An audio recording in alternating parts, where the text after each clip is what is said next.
እባክሽን ተነሽ እባክሽ። ሰላም ሰላም፣ ውድ የገኒ ዩቲዩብ ተከታታዮች እንዴት ናችሁ? አላችሁ ያለኝ እግዚአብሔር ይመስገን። ዛሬ እንግዲህ በአንድ ጉዳይ ገኒ ቤት ነው የምገኘው። እሱ ምንድነው ገኒ ዛሬ የማስቸግራት ነገር አለ። ካሜራ ቅድሚያ የደቀንኩት ያው እምቢ እንዳትለኝ ፈርቼ ነው። ምናልባት ሰው ጋር የሚደርስ ነገር ስለሆነ እሺ እንድትለኝ ስላሰብኩ ነው ካሜራ የደቀንኩትና ገኒ በመጀመሪያ እንግዲህ ሰላም በላይ ተከታታዮች በአንቺ ቻናል ነው በእርግጠኝነት የሚያቀርበው። ሰላም ሰላም እና የተከበራችሁ የገኒ ዩቲዩብ ቻናል ቤተሰቦች ሰላማችሁ ይብዛልኝ። እንደምን አላችሁ? ለዚህ ቻናል አዲስ የሆናችሁ እንዲሁም ነባር ቤተሰቦቼ ላይክ ኮሜንት ማድረግ አትርሱ። ካሜራ ደቅና እንግዲህ በአንቺ ቻናል ነው የሚለቀቀው። ለኛት ምን እንደምትለኝ አላውቅም። ለማንኛውም አብረን እንስማት። ካሜራ ከተደቀነብኝ በኋላ እንግዲህ ምን ልባል እንደምችል እንግዲህ ምን ልትጠይቀኝ እንደሆነ በቤተሰቦቼ ፊት ካልተስገባኝ ሆነ አላውቅም።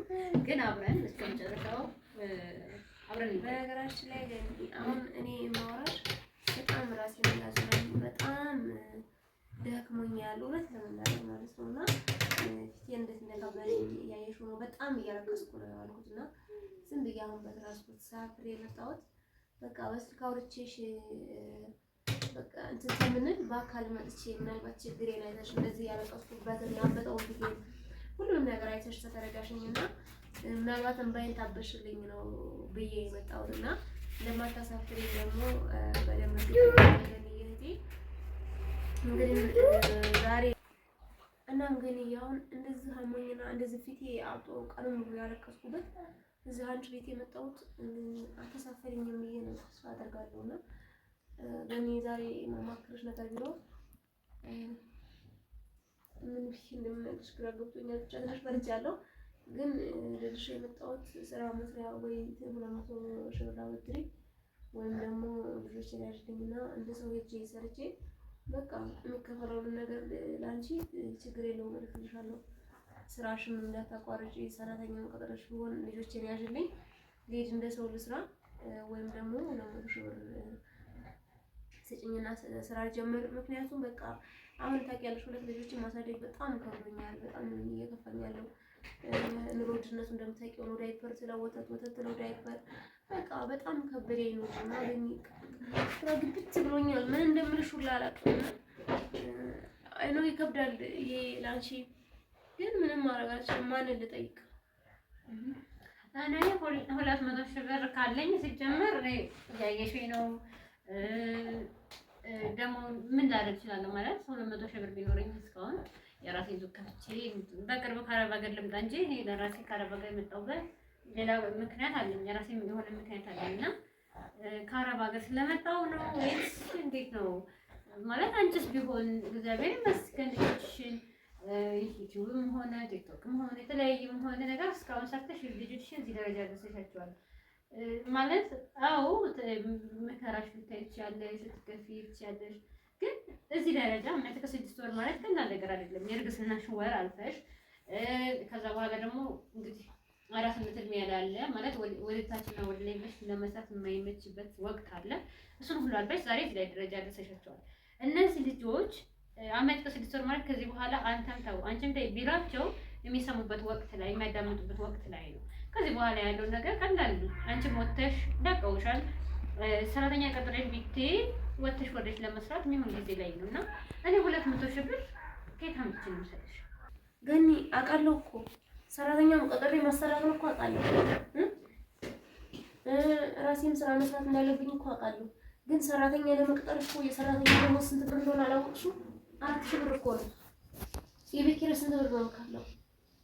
አስቤዛ የልጆች ዳይፐሩ ወተቱ ይሄን ሁሉ ግን አውቀሽዋል፣ ተረከሽኛል፣ አስበሽዋል። ግን እኔ እኮ ያንን ስላልቻልኩ ነው ብችልና ሰራተኛ መቅጠርና መስራት ተሻውኩ እኮ እኔ አንቺ ጋር ማልመጣው ነበር። ግን ሰራተኛ መቅጠርበት ስለሌለ ደግሞ አሁን ለሰራተኛ ልጆቼ ልጆቼ ማየት ስለማልችል ነው ተሁለት አንዱ እባክሽ እና እኔ በቅርቡ አረብ ሀገር እንድመጣም ምንም የለኝም። አሁን እኔ ለራሴ እኔ ያለችኝን ማለልሽም 200 ሺህ ብር ቢኖረኝ እኔ የራሴን የሚያምር ሱቅ ከፍቼ ሰራበት ነበር። 200 ሺህ ብር የለኝም ለራሴ እና ድጋሚ ስደት ሂጂ ነው የምትይኝ። እኔ እነዚህ ልጆች ምን አደርጋቸዋለሁ? አንቺ ሄደሽ ሰርተሽ ልትልኪልኝ ትችይ ይሆናል፣ ግን ደግሞ ናቸው እዚህ ላይ አደረሰሻቸዋል፣ ወርደሽ እዚህ አደረሰሻቸዋል። እና እነዚህን ልጆች አሁን ለእኔ ሰጥተሽ ለመሄዱ አሁን ተመስገናችን በዚህ ደረጃ አደረሰሻቸዋል። እኔ እንጃ የሌለው ስንት የሌለው አለ አይደል?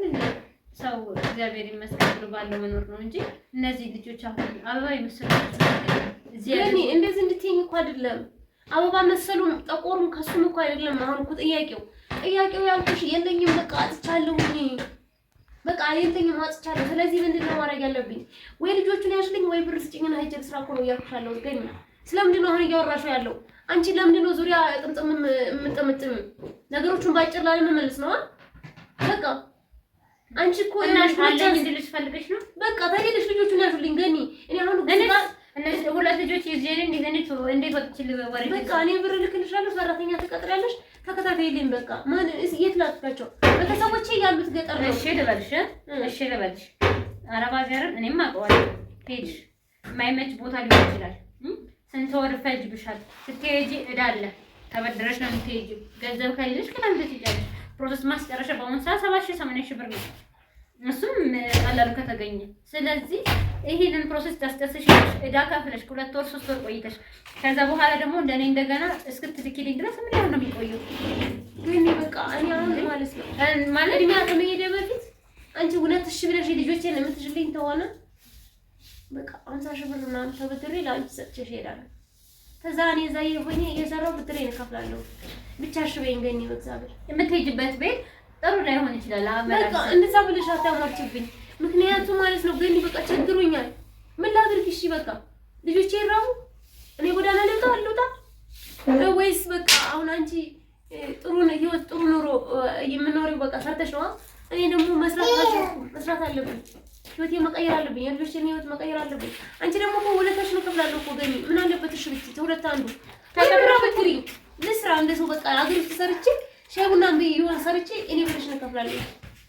ሁለት አማራጭ ነው ሰጥቶሽ። እንደዛ ከሆነ እኮ ማለት ነው ወጥተሽ በተቀጣሽ መስራት ትችያለሽ እኮ። ከኔ 200,000 ብር ወስደሽ አንቺ ምን ለመስራት አስበሽ ነው? በቃ የሆነ ሻይ ቡና ነገር ቢሆን ሰርቼ እንትን እላለሁ። ተቀጥሬ እንዴት ነው የምሰራው? ተቀጥሬ 4,000 ብር ወይ 5,000 ብር ደሞዝ ነው የምሰራው አይደለ? ያ ማለት እኮ ለኔ ምንም አይሰራልኝም። አስበሽዋል? የቤት ኪራይ በወር ለምሳሌ 8,000 ብር ነው የምከፍለው። የልጆች አስቤዛ አለ፣ ዳይፐር ወተት አለ፣ ስንት ነገር አለ። ልጆች ሊታመሙ ይችላሉ። ስንት ወጪ ይጠብቀኛል እኔ።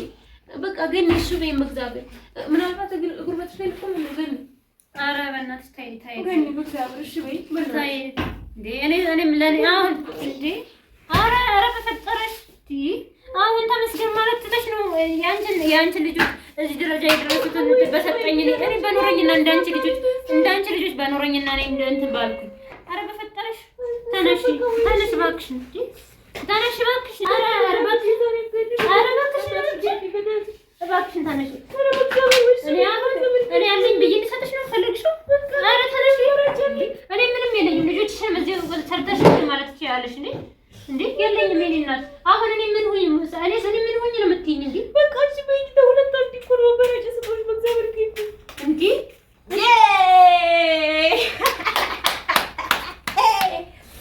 አለ ሽምብራ አይፈፍ ልጄ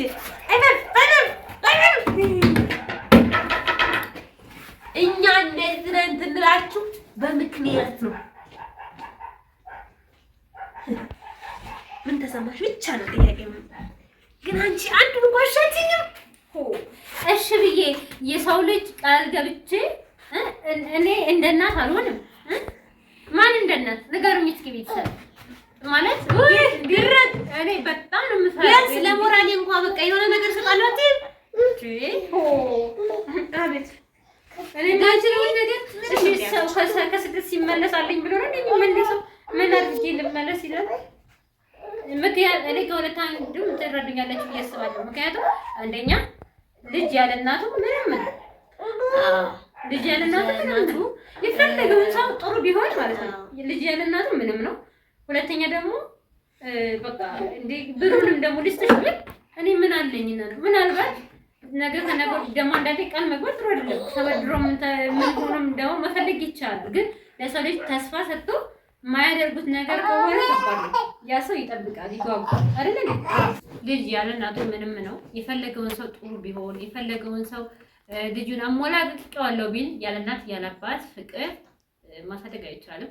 ልጅም ደግሞ የፈለገውን ያህል ቢደረግለት ያለ እናት ያለ ወላጅ ፍቅር ምንም ሊሆን አይችልም አይደል? ስለዚህ ከዚህ ማሰብ አንፃር፣ ሁለተኛም ደግሞ እንዳልኩሽ ተስፋ ላለመስጠት ማለት ይሄንን ብር ሰጥሻለሁ ብዬ እኔ የትም ኖሮኝ ሳይሆን ተበድረንም ቢሆን ይሄ ነገር ይሆናል ለማለት እንኳን ተስፋ መስጠት ለሰው ልጅ ተስፋ ሰጥቶ ካልተደረገ ከባድ ነው። የማታረጉት ነገር ቃል መግባት ማለት ነው። የማታረጉት ነገር ቃል መግባት ጥሩ አይደለም። ሁለተኛ ደግሞ እንዳልሽው በቃ ምንም እግዚአብሔር ነው የምላችሁ ልጆች መኖር ያለባቸው በእናት ነው። ምንም ይሁን ልጆች መኖር ያለባቸው በእናት ነው። ምክንያቱም እናት አሁን ለምሳሌ የሆነ ቦታ ልጆቼን አንድ ላይ ጥቻቸው ሄጄ ትመለስ በቃ የሆነ የተለየ ነገር አለ። እኔ ስራቸው ትሆንና ልጆቼን ትቻቸው ሄጄ ትመጣ በጣም ልዩነት አለው እና ልጆች በምንም ታምር እቺ እናቴ እህቴ ምናምን ታሳድግልኛለች ምናምን በጣም ከባድ ነው እውነት ለመናገር ማለት ነው። ያው ችግር ካለ ግን ግዴታ ማለት አለብን። ነገር ግን ልጅ በእናቱ ማደግ ነው አለበት ብዬ የማምነው። ያው ገንን እንግዲህ ትንሽ ፕራንክ አረኳት ገኒ ቅርሳ። ምክንያቱም ዝም ብዬ ፕራንክ ላርጋት ብዬ ነኝ እኔ ጨከኛ ልጆቼን እንኳን ለእናቴ መስጠት አልፈልግም። ቅዱስ ሚካኤል አደራውን ከዛ ሀገር ውስጥ መውጣት አልፈልግም። አረብ ሀገር በጣም ነው የምጠላው። አረብ ሀገርን በጣም ከምጠሉትም ሰው አንዷ እኔ ነኝና እግዚአብሔር ረድቶ ልጆቼን ኢትዮጵያ ውስጥ ምንም ሰርቼ ማሳደግ ነው ፈልገው ከባሳ ደግሞ አይቀሬ ነው ግን እግዚአብሔር ይመስገን። ከዚህ አንጻር ነው ውድ ተመልካቾቼ እኔን ቃል መግባት ያልፈለኩት አደርጋለሁ ያላልኩት ማለት ብዙ ሰበብ የሚደረድር ከዚህ አንጻር ነው። ውድ ተመልካቾቻችን አንዳንዴ ከዚህ በኋላ እኔና ትርንጎ በምን እንመጣለን በጣም ብዙ አስተማሪ ታሪኮች አሉ አይደለ? በብዛት አረብ ሀገራት ላይ የተለያየ በየጓዳ የተደበቁ ታሪኮች ይኖራሉና እንደዚህ አውጥተን እናመጣቸዋለን እናስተምራለን። ብዙ አሪፍ አስተማሪ የሆኑና አሪፍ ነገር እኔ እስከዛሬ ድረስ አሁን ብዙ ማልሰራው ሰው ተጎኔ አብሮኝ ሰራ 3 ላይ ነው። ከዚህ በኋላ ስላለች እንግዲህ እግዚአብሔር ሁለታችን ላይ ጥሩ ነገር እየሰራን ለእናንተ ለውድ ተመልካቾቻችን የምናቀርብ ይሆናል። የኔንም እየገባችሁ ሰብስክራይብ አድርጉ። የገኒን ቪዲዮ እስከመጨረሻው ያያችሁ ሰብስክራይብ ያላረጋችኋት ሰብስክራይብ ያላረጋችኋት አባረታቷት። በጣም ምስኪን እህቴ ናት። በአንድ ኮሜንት ነው የተዋወቅነውና በጣም ስለ ትውውቃችን ደግሞ አንድ ቪዲዮ እንሰራላችኋለን እና በጣም ደስ የሚል ትውውቅ ነው የተዋወቅነው እና የዛሬው ቪዲዮችን ይሄን ይመስላል። በነገራችን ላይ እኔም ደግሞ ምን ብያት እንደሆነ በቀጣይ ቪዲዮ ማለት ነው እና እሷ እንደተገናኘን ደግሞ አረብ ሀገር ላይ ደግሞ ገጠመኝ አይደለ? በስደት ሁለታችንም ስደት ያሳለፍን ታሪክ አለና ስደት ላይ ደግሞ ክፉ ደግ ይኖራልና ከደግ ደስ ከሚለን ነገር ሄደን ከተማርንበት ሄደን ካዘንበት ነገር ሁሉ ቪዲዮ እንሰራላችኋለን። በቀጣይ ቪዲዮ ከመጨረሻው ስለተመለከታችሁ እናመሰግናለን። በሌላ ቪዲዮ እስከምንገናኝ ቻው፣ እንወዳችኋለን።